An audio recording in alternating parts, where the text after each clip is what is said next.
One of the biggest focuses of this podcast, obviously we're going to get into the rest of the podcast and to go through our LinkedIn lunatics and respond to questions, but I know I want to give you an opportunity to really kind of share some things that you've been working on as a young professional, and any bits of advice that you have for anybody as a guest on the podcast. What have you been working on, and what other things can other people take into their young careers?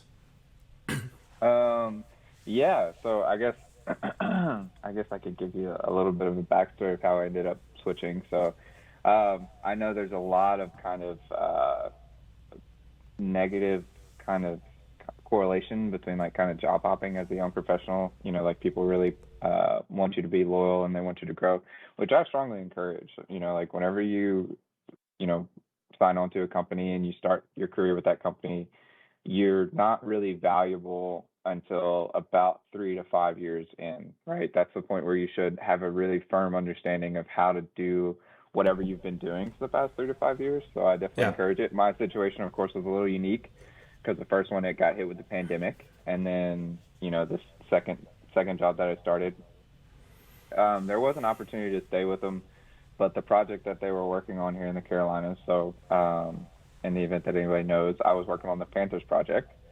So the Carolina Panthers were building a sports facility, like a training and headquarters, just south of Charlotte, about 15, 20 miles or so.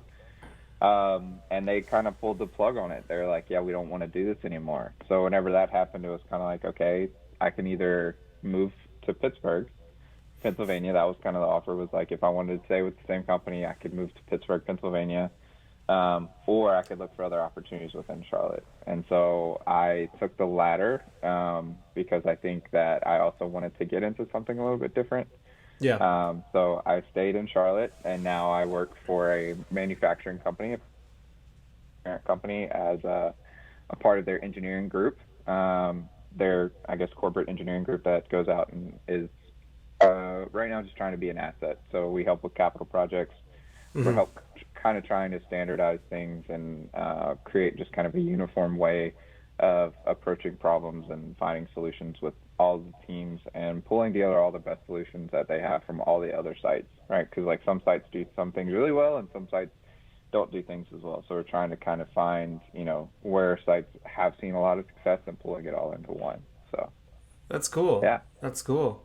So what advice do you have for other young people that are maybe transitioning into a new role like you've been doing recently? Thanks for watching this segment of the Engineering Success Podcast. Make sure you like, comment, and subscribe. All those things really help me out. They boost me up in the YouTube algorithm, and they'll help other people see this great content. Make sure to recommend the podcast to your friends. You can listen to it on Anchor, Spotify, Apple Podcasts, and anywhere else you get your podcast content from.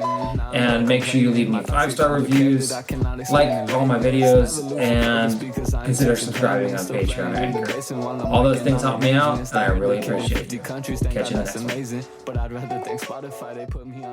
one.